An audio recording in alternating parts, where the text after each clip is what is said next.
Hi, Samreen, and welcome to this series of conversations where, as I've told you, we speak to women achievers who we call women trailblazers.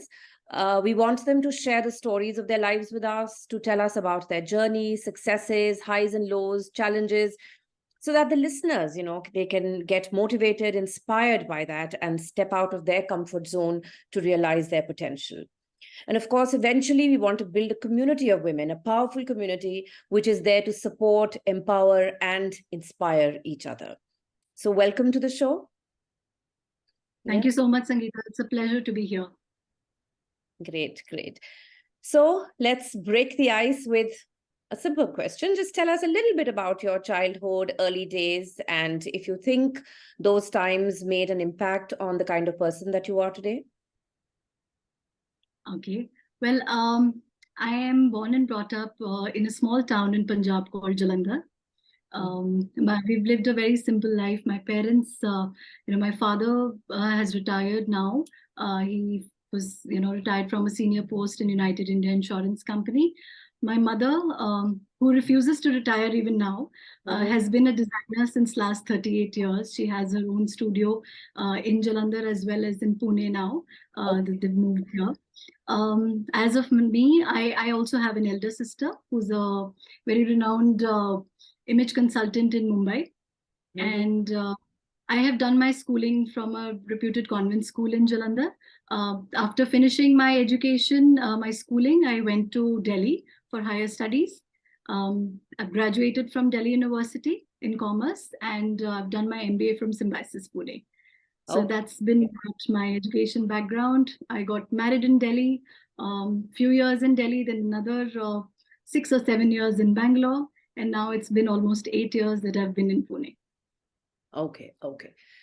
So anything you feel the way you were raised as a child, did it make an impact on your personality, on the kind of person you are today? Absolutely. I think upbringing and the kind of environment you get at home is what, makes you a person that you are today. Having seen my mom, and my sister all through their lives, I've seen an entrepreneur myself in my house. So, it was always about women's rights and women empowerment in my house. My father always used to feel a little cornered, but then we had a majority of women in the house. But I think that makes a lot of difference to the kind of person you become later on in life. I have always seen my mother being a go-getter, and I've seen her creativity. And I think that those things I have somehow imbibed in myself as well over a period of years, even if I wasn't like that, during my school years or college years. But I'm quite the person that she is as well today. I'm kind of a shadow of her. Wonderful. So yeah, it makes a lot of difference how you're conditioned, how you're brought up. So the entrepreneurial streak has come definitely from her. Okay, all right. Tell me something. You have a very beautiful name. What does it mean? I think it means graceful. It's an Arabic name that means graceful. So yeah, I have been kept by my unusual. That's why I thought I must ask. All right. So Samreen, tell me, in your journey so far, what are the kind of challenges that you have faced? And do you think any of these challenges have been because of your gender?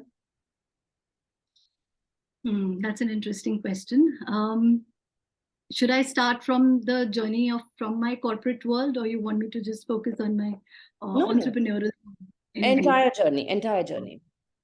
So when I started my career, it was in a corporate world. I was in a typical marketing and research job. I wouldn't say on the job I really faced any kind of gender bias. But yes, whenever a woman takes a maternity break or prioritizes her family over work, that's when you actually see a gender bias. During my working days, it was all good in the corporate world, was doing well, kept on getting promotions, things were good. As soon as I gave birth to my elder one, it was suddenly all too tough, because only 3 months of maternity break, you cannot leave a small child and go back to work. Work from home was, frowned upon at that time. This I'm talking about almost 12, 13 years back. Today, the scene is very different. But Yeah. at that time, work from home was frowned upon. You need to be in office. Finally, I didn't have a choice because I didn't have that kind of support system, and I had to quit my job. I prioritized my family over work. When Hmm. I tried to resume, when my child was, over a year old, and I tried to resume into the corporate world, it was so tough to get into. One, there were questions about why you took such a long break. Oh, if you have a small child, will you be able to manage work in home as well? Hmm. Your child would be needing you much more now. So Yeah. would you be able to take on this kind of role wherein it requires travel? So these were the kind of questions I was asked, and not to mention the compensation. Uh, Even with 5+ years of experience, I was being offered a fresher's salary because I took a maternity break. So that Okay. was very disheartening. It was not fair. Not at all. After that is when I decided to stop trying to get a job and do something of my own. Okay. Okay. All right. So then when you became an entrepreneur, how was the journey there? I mean, again, the Uh, challenges. so entrepreneur, it wasn't something that I really chose. Of course, it was there at the back of my head that I want to do something of my own, but it evolved very beautifully. It's on the contrary that the irony is that people don't give you a job because you have a baby, and I Hmm. would say my business started because I had a baby. Hmm. So back then there was a dearth of good quality and affordable and aesthetic looking baby bedding in the industry. So Yeah. there was no Amazon. There were only Mother Care and Mom and Me, doing well at that time. And Mother Care, for someone like me who loves to set up a nursery, have really pretty cute things for your little girl, I couldn't really find good things in Mom and Me. Mother Care was a little on the higher side at that point in time. You couldn't really afford. Um, then I slowly started, going back home and trying to get some pieces made for my own daughter Okay. from my mom's studio. So Mhm. that's how it started. I started designing few things, getting it back to Bangalore. And then my friends started seeing it. They started appreciating what I was doing. And they kept asking me, why don't you take our orders as well? So Hmm. that's when I started taking orders, and I started, officially getting into, a business where, my daughter led the way to all of this. So Okay. started making it for her, and eventually now we're almost a 10-year-old company, Wonderful. um, still doing baby bedding and also planning to expand further. Great. Great. So were there any challenges related to your gender in this part of your journey or not really? For the first few years, I would say no, Hmm. because it was mostly a home-based business. My Hmm. interaction with people was very limited. Hmm. However, when I started, this was as of 2 years back after COVID, is Hmm. when I started expanding the business, when I started scaling it up. That's when I started facing the challenge. That's when I actually went into the real world, met my audience, met my sources, met my suppliers. Hmm. That's when the challenge happened, that people don't sometimes take you seriously.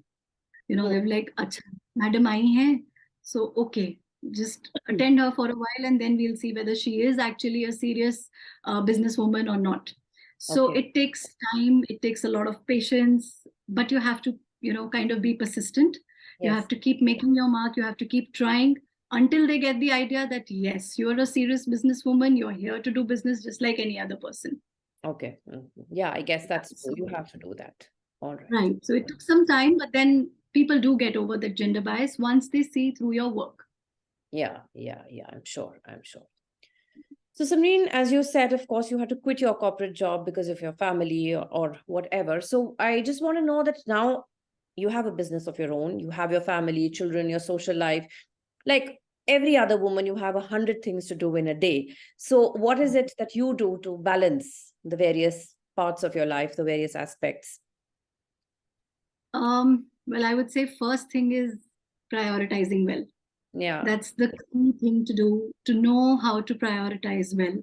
yeah. Um, what is it that needs your attention first? Whether it's your kids, whether it's your work, whether it's your parents, Hmm. anybody, or your husband for that matter, whether your house needs work, you need to prioritize well and then work accordingly. As of when it comes to keeping me sane, Hmm. I try and take a lot of vacations whenever it's possible through the work. I do a lot of girls trip as well. So I take this time off. I have my family time off. I have my, just girls time off. I have my couples time off. So 2 or 3 breaks within the year help me, just balance myself back, keep me sane during, when there are periods of very stressful, heavy work. Mm-hmm. And right after that, I make sure I take a break so that I'm rejuvenated, I'm refreshed, and then I get back again to the work with a lot more rigor in me. Great, great. That's wonderful, actually. All right. So, when you look back on your life thus far, what do you feel has been your biggest success, be it professional, personal, whatever you think? Um, Personal success are my 2 little ones, my daughter who's 11 and my son who's almost 8 now. So those are someone obviously I'm proud of. Yeah. And when it comes to my professional success, I would say 2 years back when we launched our own website, Blooming Buds. So we've been on marketplaces like Amazon, Flipkart, First Cry, Pepperfry for the longest time, almost since 2013. We are on these marketplaces. So online presence was always there. We used to exhibit also a lot. But this was a big step and a leap ahead when we launched our own website, our own brand website. So I think that is kind of a game changer and has been my biggest success. So tell us a little bit about what exactly do you do? So Blooming Buds is a brand that creates beautiful, aesthetically pretty looking, but yet comfortable baby and kids bedding. So our primary, products are cot sets, bumpers, fitted cot sheets, baby quilts, dohers. We are slowly expanding our range to include, children who are a little elder, as in, from baby bedding to toddler and toddler to now preteens. And now we are also on to teen bedding as well. So we cater to anyone from newborn to 14 years of age. We provide bedding essentials that are not just pretty looking, but also pure cotton, super comfortable, allergenic. Great. So what keeps you motivated and, on the go all the time? Because there are days when we are not like very energetic and when we just feel down and out and, just want to take a break or something. So those days when you can't take a break, but you have to keep yourself motivated, what do you do?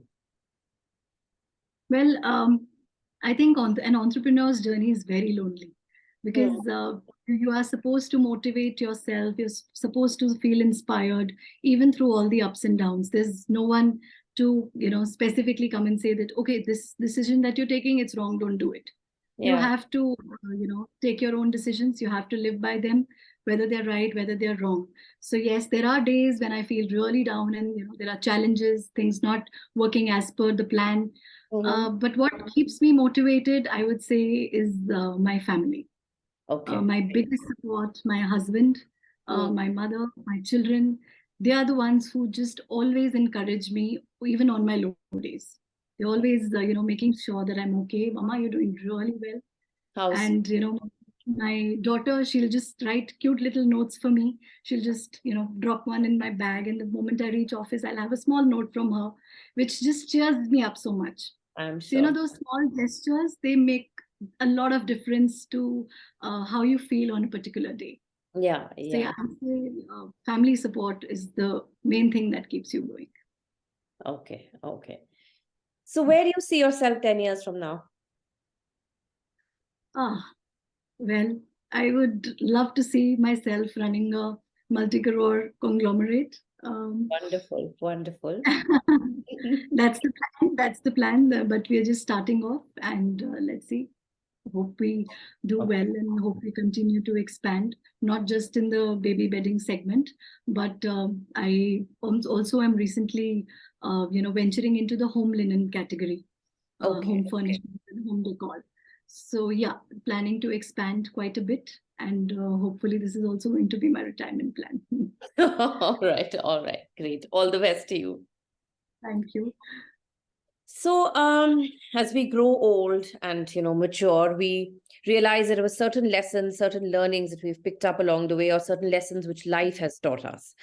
So, would you like to share some of those with us? I mean, anything that you feel in particular life has taught you? I think what life has taught me is that one needs to have a very strong ecosystem, a support system around you if you really want to succeed. You need to have your family around you. You need to have good staff around you, people who are kind, gentle, people who are good, and people who mean well. That's one. That's very, very important. Second is procrastinate less and more of action. Yeah. There have been times when I've been stuck in a loop that should I do this or not? Should I do this or not? So that decision making, sometimes, I'm not saying it should be impulsive, but if something is telling you an entrepreneur really has to work on their gut instinct of what is right and what is wrong. So sometimes we really need to stop procrastinating and listen to your gut and go with that feeling. And things.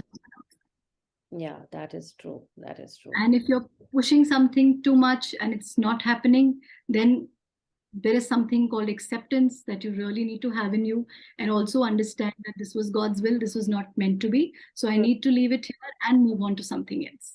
Yeah, that I think is very important. Sometimes we just go on and on, hoping against hope that things will work out. But I think sometimes we need to pick up those signs. If something is not happening, and like they say, everything happens for a reason and it's always for good. So I think one should kind of pick up those signs and move on. Yeah, great. So you've been a businesswoman for 10 years now? Yeah. Decade. So, of course, now you have an identity, a brand. And so when you go and interact with people in the outside world, how do people react? I mean, it's not about men, it's about men and women both. What is the general reaction which people have to a successful woman? I think things have changed drastically these days. If I talk about 10 years back, if I would have been in the same position, I don't think I would have been respected enough or taken seriously enough. But now, with so many women stepping up, becoming entrepreneurs, becoming founders, stepping into each and every field. There is a CXO in every room who's a woman now. Yeah. So I think now when you go into a room full of people, you're much more respected. Okay. People take you seriously, people take your words seriously, people want to know what you're doing. So I see that positive change happening, at least in India. US, they were always accepting, but in India, there was always this gender bias that used to be there. I'm still sure it's there in other places still. Maybe I have not been exposed to it, but overall, my experience has been positive. And I feel there is a lot of respect when somebody knows that, you're a woman who's an entrepreneur. So acceptance and respect both. And of course, admiration as well, I'm sure, because, you've done something, you've achieved something. Absolutely. Okay. And also people, appreciate your intelligence. Yeah. So you're not just someone, who's just walking around in the room and talking to everybody. People do respect your opinion. They understand that you're an intelligent being, and you are capable of talking sense, and you have a lot of wisdom. So that's something that's, I think, is more important than how you look to a certain person. It's more important how they know you with your, how your capabilities are, or, what do you stand for? That's more important, I feel. I think it's very important, because if people feel that your career is just a hobby career, you're just passing your time, then they are going to treat you differently vis-a-vis when they know that you know your stuff, you know what you're talking about, and you know what you're doing. So I think a lot of that depends on us also. Yes, you cannot expect people to take you seriously if you're not serious about what you are doing. Yeah.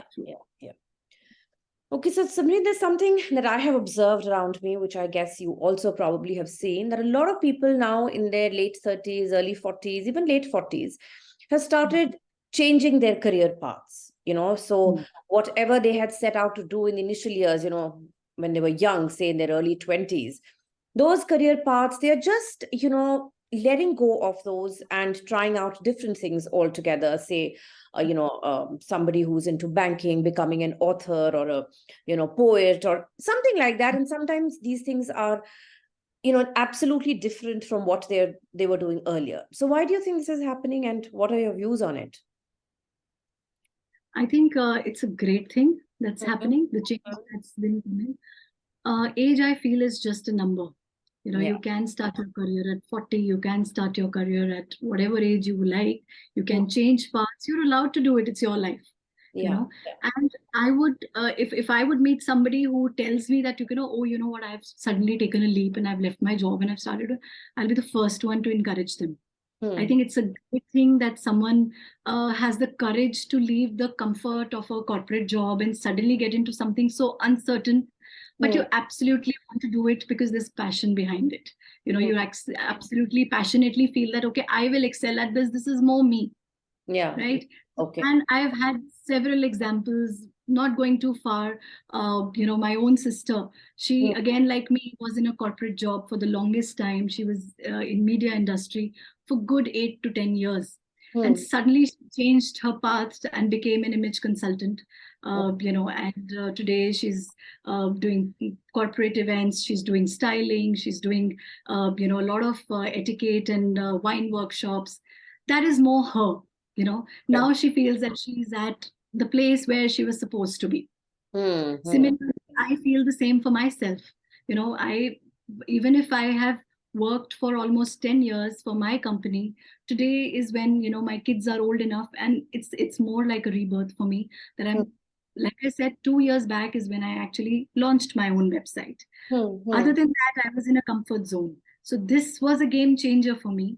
And suddenly switching gears after the age of 35, my first thoughts were, am I not too old enough to start again and, scale up things? Maybe I'm a little old. But then I thought that no, I still have almost 20 years ahead of me. Why am I thinking like that? I've not lost those years. Yeah. That's the experience I have gained in those years, which will carry me forward for the next few years. So let me just give it a push. So I think that's a great thing. Also, when, at least when we were graduating or we were doing our masters, the choices were very limited in terms of career. There was a doctor and an engineer and a lawyer profession. So those were very stereotyped kind of career paths that we all were set to do. MBA was the most sought after at that time. So everybody who's even a commerce person would do an MBA, even an engineer would do an MBA, which was seen so commonly back. Today, there is no limit to the kind of avenues that you have. You can get into any kind of job. Influencer, for example. Everybody wants to be an influencer today. That was a job that was not there back then. Definitely not. Neither was a videographer. There were no reels, so that that opportunity was never there. So if today somebody finds that, okay, I can be really good at this, they absolutely must. Yeah, actually, and there is so much exposure, and I think we as a society have become more flexible, more open, and more accepting of people trying different things. And I think that encourages. And of course, with this Insta and these reels, you get so much inspiration. You see so many people around you who are doing all this. So obviously, you also get inspired. Yeah. Okay, so tell me something. Girls who are just on the threshold of their lives, personal, professional, what would you like to tell them? Anything that you have learned from your experience as a young girl? What do you think should be certain things that they must keep in mind as they set out on their lives? For young girls, I would say be a thorough professional. Okay. Be very, very professional in the work that you do. Your work ethics should be really strong because that's what will carry you through the gender bias as well. Okay. When you have your work that speaks for itself and you're a thorough professional, nobody can come and point fingers at you that, oh, because she's a woman, she was not able to do this. Yeah. Right. We women tend to do that. So the notion is that, okay, because she's a woman, ye to chutti legi, ye to aisa karegi. So, there are a lot of gender stereotypes that people already have in their mind. When they see women reversing those, that's when they are taken aback and they are pleasantly surprised that, okay, she's a thorough professional. No matter what, she showed up and she came and she finished her meeting, but she went back. Fine. That's what I'm talking about. So professionalism is something, I also feel that professionalism is something that is kind of lacking in the youth today.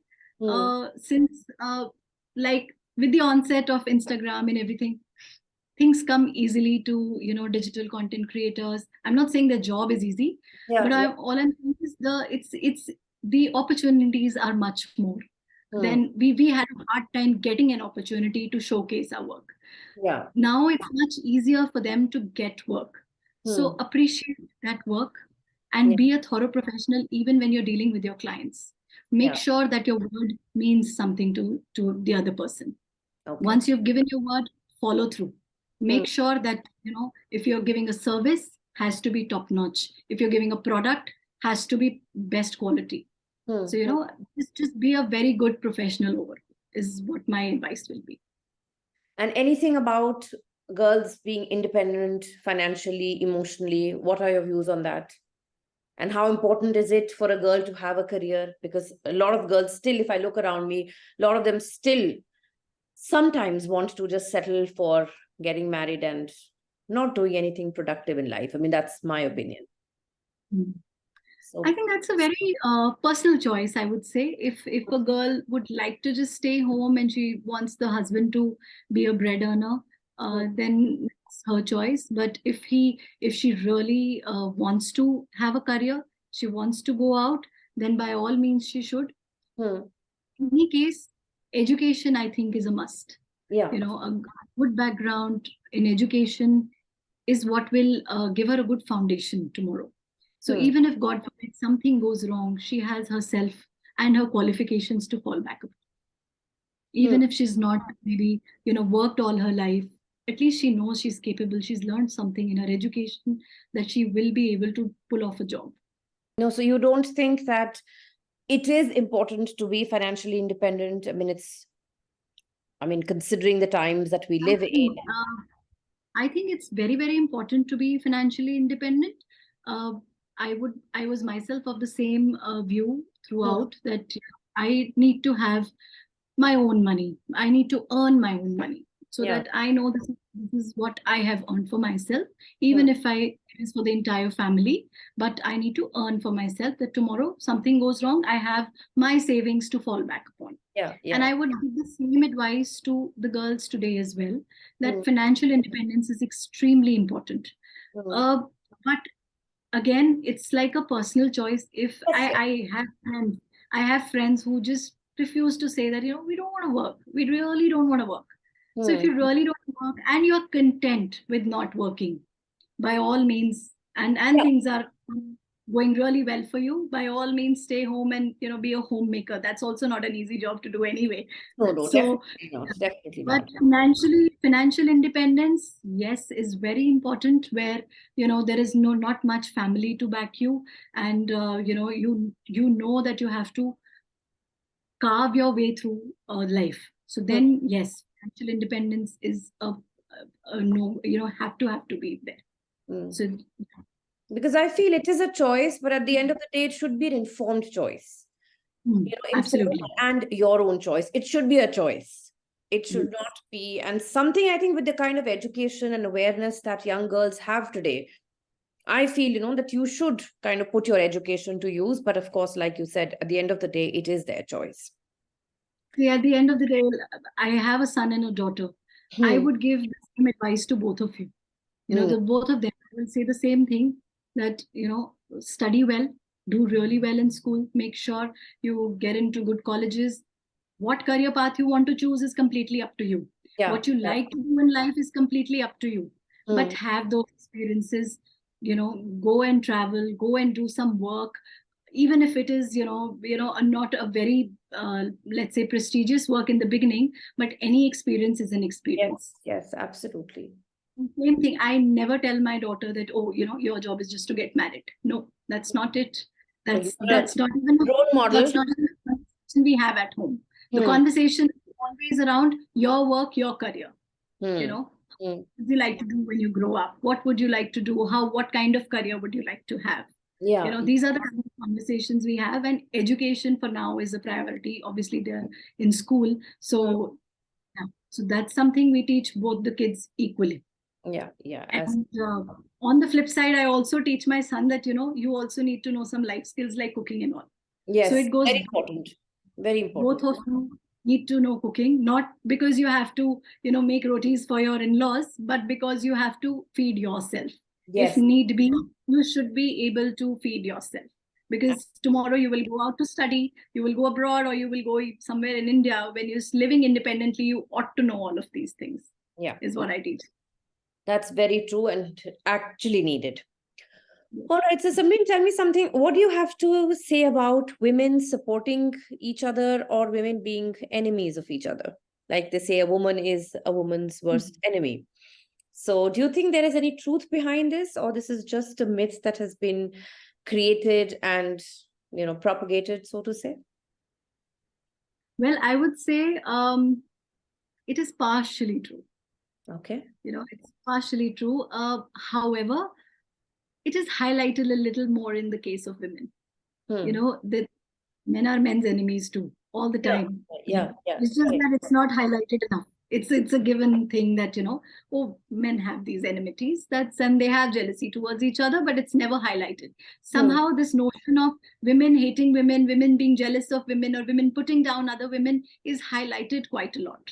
But it's not always the case. I have been, I think I'm blessed with women around me who've been very, very supportive, very, very happy with the kind of work that I'm doing, the way I'm balancing house and work. So they've been very encouraging. I have friends. I think it's more important to have more, maybe like-minded or well-wishing individuals around you, rather than thinking whether this guy is my enemy or this girl is my enemy. I have seen men put you down, and then I have seen women in putting you, bringing you up or encouraging you. I've seen both ways. Both. So I would say it's all about an individual, how an individual chooses to behave with you, All right. rather than a gender thing. Otherwise, I think I've seen a lot of women encouraging other women, helping them out, encouraging them. Sometimes, a random old friend who you've lost touch with would just ping you, after seeing an Instagram story that you put, would you just get a ping from her saying, Samreen, you know what, I'm so proud of you and what you're doing. Lovely to see your stories. Just that much. It gives you such a nice, feeling in the mind that, wow, I have friends who care, who are affectionate and who care about what I do, and they're proud of me. So that's the kind of, when you're talking about low moments. So, these random things also happen that you really brighten up your day on a very, kind of stressful day or a sullen day. These kind of messages really pull you up, and they come from women. So yeah, it is both, but yes, you're right that women are highlighted more in this respect. Okay. So any regrets so far in life? No, absolutely not. It might have seemed like a regret at one point in time, but I think when I look back, then no. All right. That's the way it is. And finally, Samreen, can a woman have it all? Absolutely. Why not? A woman can have it all. It's very, very tough, but it's possible. A woman can have work, a woman can have children, she can have career, and she can have very, very loving family around her, good friends, social life. Yes, you can have it all. And what you don't have, I would say again, it's God's will, because what's yours will eventually find you. Yeah, that is true. That is true. So yes, you can absolutely have it all. So maybe not everything at the same time, but over a period of time, sometimes you can't have everything on, like if I, on a daily basis, if I'm looking, maybe not, but over a period of time, if I look back, I can say, and I can get it all. Yeah. Holistically, if you look at your life, if you really think, in terms of how many years you've spent, where, how, what, one does realize that, yes, at one point I did have it all. And maybe now I have it all. Yeah. And that, I think, gives you a huge sense of satisfaction and motivates and inspires you to keep doing whatever you are doing. Yeah. All right. So thank you so much, Samreen. It was really wonderful talking to you and getting your views. I hope you had a great time talking to us. And well, thank you again. Yeah. Thank you. much for having me here. I think it was a very candid and a lovely chat that I had with you. You made me think, think of certain things that I hadn't thought of in a very, very long time. So it's a pleasure being here. Thanks so much for having me. You're welcome.